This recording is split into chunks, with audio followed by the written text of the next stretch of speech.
Hey everybody, it's Mark Ruggiero, Corps Commando 1983. This will be part 2 of my Learn to Play After Action report for Grognard Sims Deathride Tarawa, platoon combat level.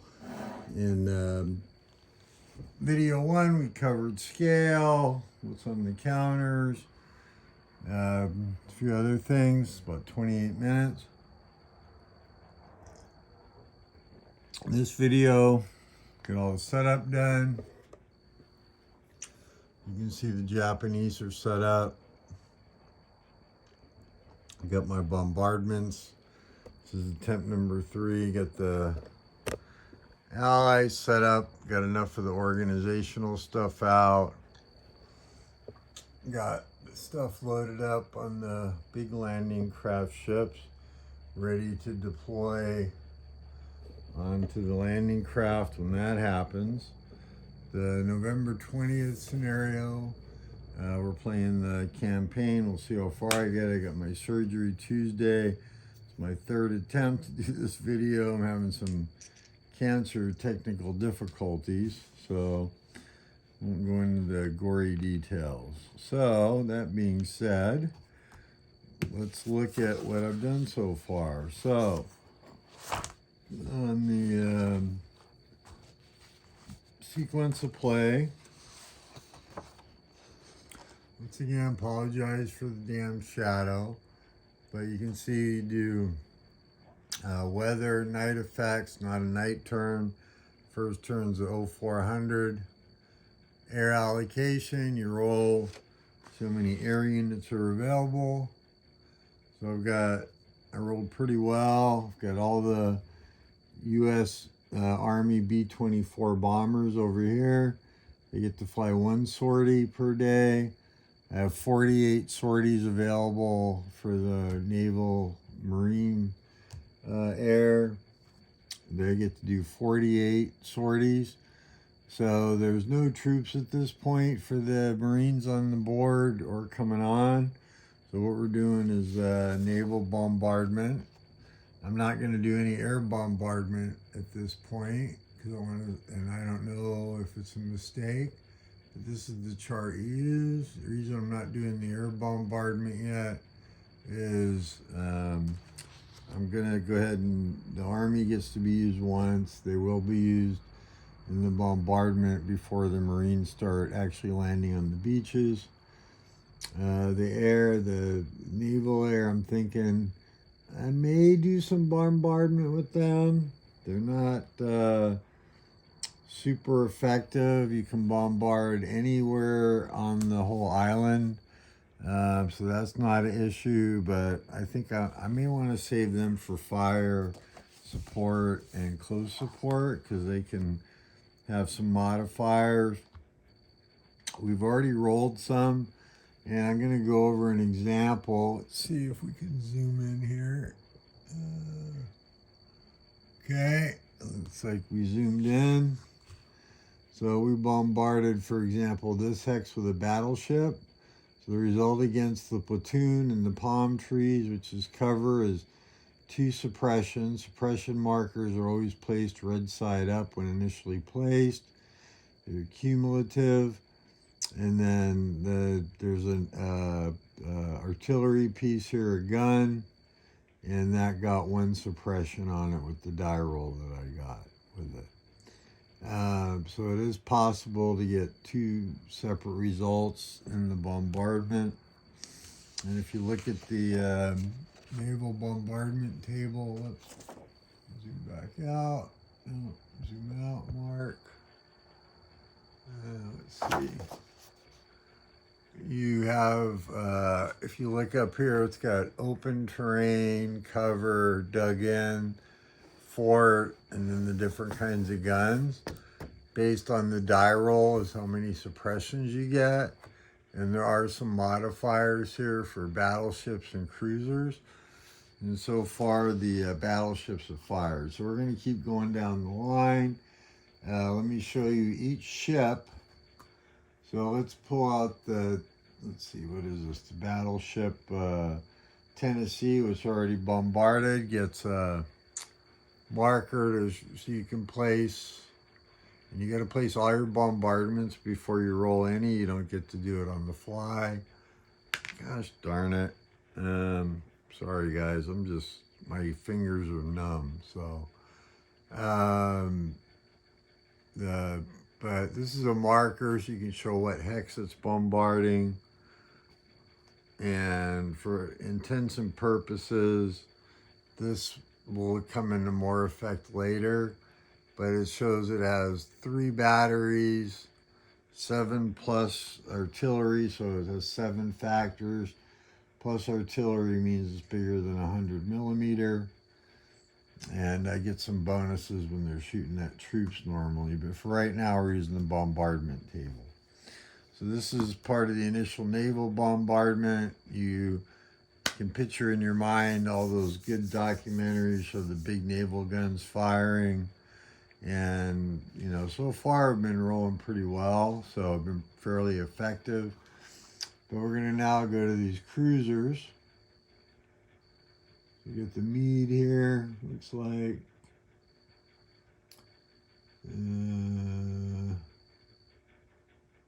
Okay, well, let's see. I don't know what I do with the Maryland. Where did I do? Oh, there it is. All right. So we got the mead cruiser. We're going to place the marker back with its partner. We get a +2 on the die roll. Looks like we're rolling against a gun, a 13D.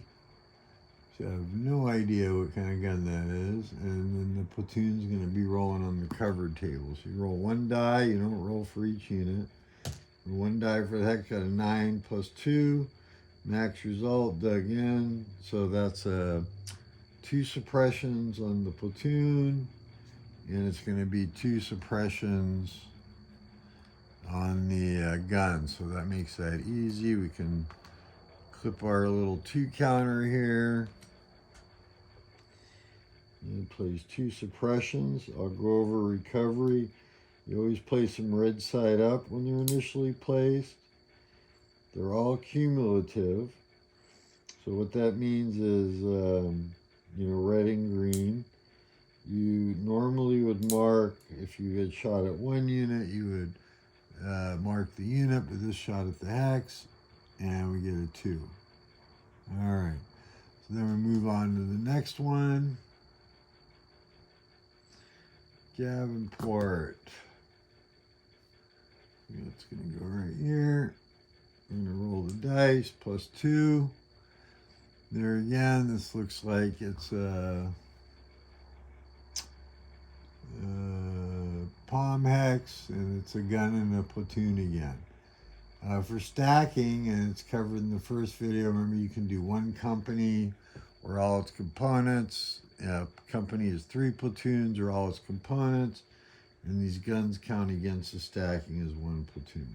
So we're going to roll the dice. Got an 8. Man, wow, okay. So that's going to be 2 suppressions. I know that. And we're going to mark the hex with 2 suppressions.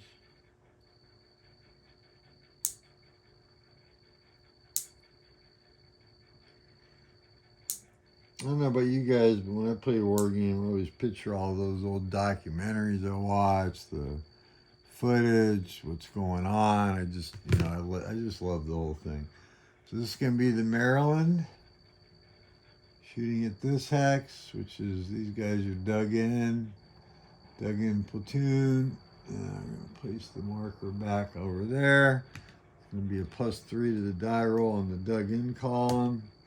Got a 2, which is a 5. That's a S1. So that's really the first poor result. The +3 against dug in, even on a roll of 1, you're going to get something. So, but we shall see. Really looking forward to when I get to do a video with the meat of the combat and whatnot. And remember, this is a pretty crunchy game. It's not for everybody. So now we're going to move on to the Fraser. Looks like Yeah. So that's a cruiser. Gonna roll against dug in. Got a 6. That's a 9. And that's a 2 suppressions. And I am a clipper, so I wanted to get these videos going, so I didn't clip all my suppression markers. Really appreciate you guys that are taking the time to watch. One thing I don't like about this map, I did say it would be positive and negative. It's a little bit hard to see the outline of the hexes. They're a little bit light. Now we're going to roll for the Bailey. We're going to roll for that hex. Got 8 plus 2 is a 10. That's against a fort, a platoon and a fort. We're going to put the marker back. Platoon and a fort. I'm pretty sure that's still 2. Yep. 10, barely. Got another S2. So as you can see, the bombardment is being pretty effective. We'll see what the cumulative is. Right after this, we're going to pretty much immediately go to suppression, because the Japanese aren't going to move around since they have no idea where the Marines are going to land. We know they're coming in the beach. Let's see, 1, 2, 3, 4, 5, 6, 7, 8. Yeah, I wanted to do that. All right. So we got a 2 on the next hex. And that's going to be against this hex. The Dashanel. Dashanel. I don't know if I'm pronouncing it right. I kind of like it. Some people may or may not like the fact. So anyways, that's against the strong point. It's got a platoon. And then we get 2 guns. We're going to look at the strong point. I rolled a 2, dug in. So 5 is a S1. And against the guns, a big nada. So nothing on the guns. So we will just be marking the platoon with a red S1. What we're going to do there is we're not going to mark the hex. We're going to mark the platoon. And we will put the platoon at the bottom because you don't want to mistakenly mark the guns with any suppression since they don't have any. Okay. And then we move on to the next hex. Got 2 guns and a platoon. And this is the cruiser for historical reference, the Russell. Let's see. Yeah, that's this one. Okay. And do a +2. Got 4, so a 6. S1 on the dug in. And it looks like, so a S1 on the hex, so that makes it easy. We can mark the whole hex is S1, which is nice and convenient.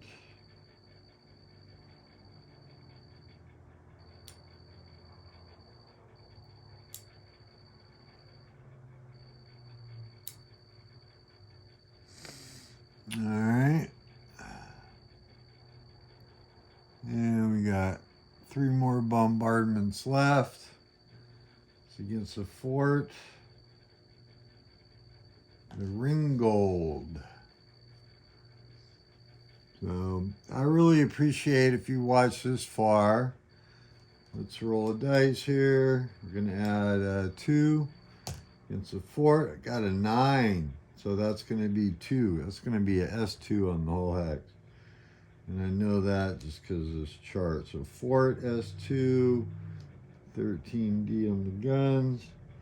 Another reason I haven't put my air in is I'm hoping to knock the some of these 13Ds they're the anti-aircraft guns. So they get a lot of shots against my air if they come on. So, and the odds of aborting aren't that high, but you get a lot of die rolls. So, okay, this hex, we got 2 forts and a platoon in cover, palm trees, Schroeder. Let's see here. Where's the Schroeder at? Could be that one. All right. Cover, got a 4 is a 6. So that's a S1 on the platoon and an S1 on the guns. Makes that easy.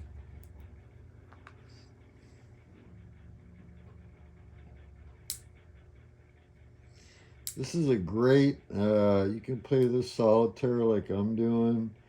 It's obviously a little more exciting and goes a little quicker when it's against an opponent. Like I was saying, I really appreciate if you've watched to like, comment, if you enjoy it, subscribe to my channel. I always try to bring some good content, getting my Whipple surgery coming up on Tuesday. So I will be out for a while. So it's on this hex, the strong point. And yep, got a gun there, got a gun emplacement. Oop, just dropped the counter. Yay! Gotta love cancer neuropathy. My fingers are freaking numb. Let's see how far the counter bounces. Isn't it amazing how far counters can bounce? All right. Let's see here. Come on now. Yeah, come on. Shouldn't be that hard to find it on my floor here. Let's see. And of course,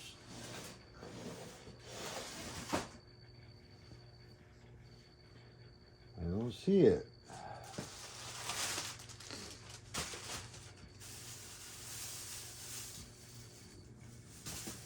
All right, well,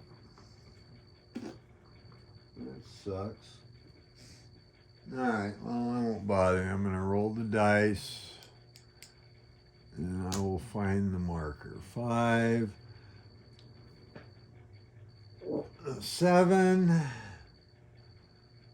That's going to be a S1 on the gun. And yep, S1 on the hex. That makes that easy.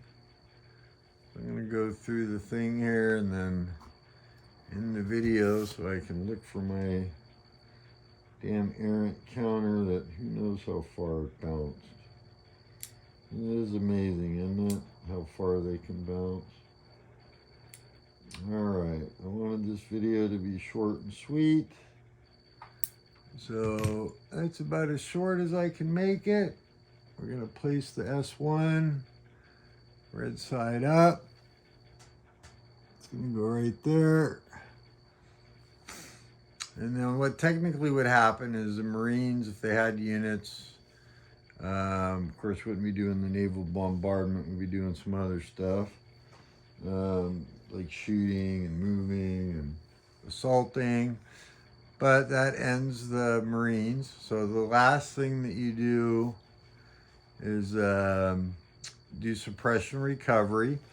So it's very important you do this sequentially in this game, okay?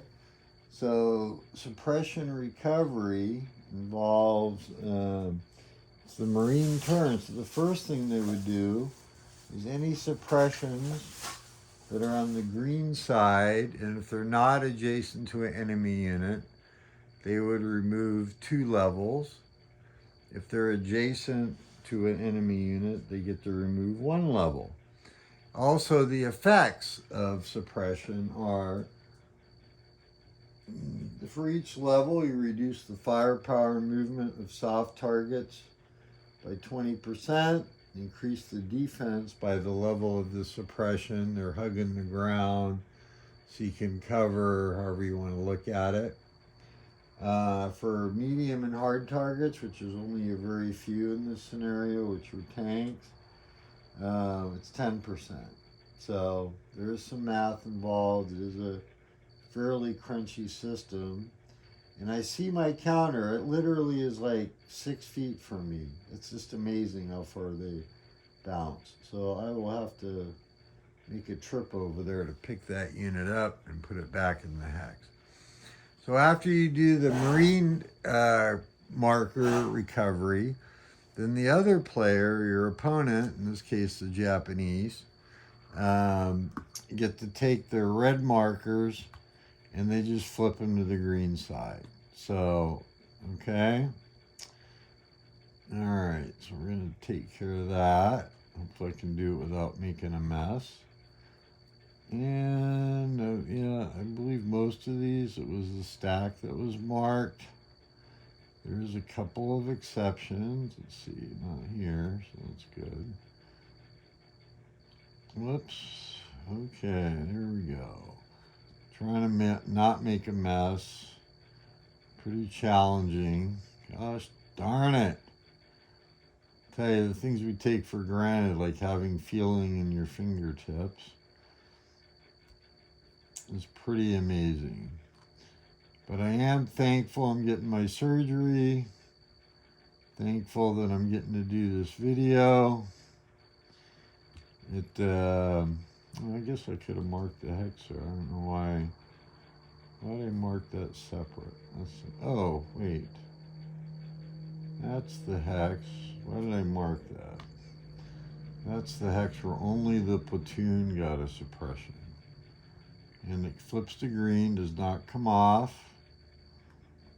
I'm going to reiterate that. Make sure you're sequential if you're playing and you're doing the suppressions. Pretty important.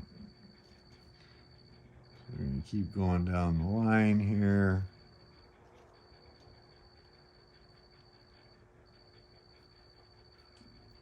And overall, the bombardment was fairly effective. And you'll see later on when we get playing, it may seem like, well, geez, Mark, you just placed them. Now you're flipping them to green, and all the twos will come off at the end of the Japanese turn. Very true, but it's important, I think, and you could probably come up with a shortcut, but that you do this, because you'll see once the Marines land, or things start getting kind of hairy, maybe that's why I should do the air bombardment. You get to roll on both, which I will. But by getting used to doing the sequence like this, you'll see once the combat and the bullets really start flying, how it makes a difference. And so anyways, this is about going to end the video. So this is part 2. I'll be doing part 3, which will be another naval bombardment with the air bombardment. That will be the 0600 turn, so we'll also be loading up troops on their landing craft, and they'll assemble at the rally points, and we'll go through how that works. Get that moving. That at least will happen in the next video. And then my 4th video, we'll start moving the troops towards the beach, and hopefully my energy levels will increase so I can actually get into some landings, some combat. Let's start rolling swamp rolls out here at the edge of the reef, except for the tracked landing craft, which there's very few of those. But I hope you're enjoying the ride. I appreciate you joining me. Please like and subscribe. If you like my videos, please check out my videos. And anyways, I look forward to doing more for you. And just Just love wargaming. Thanks, guys. Really appreciate you. Bye.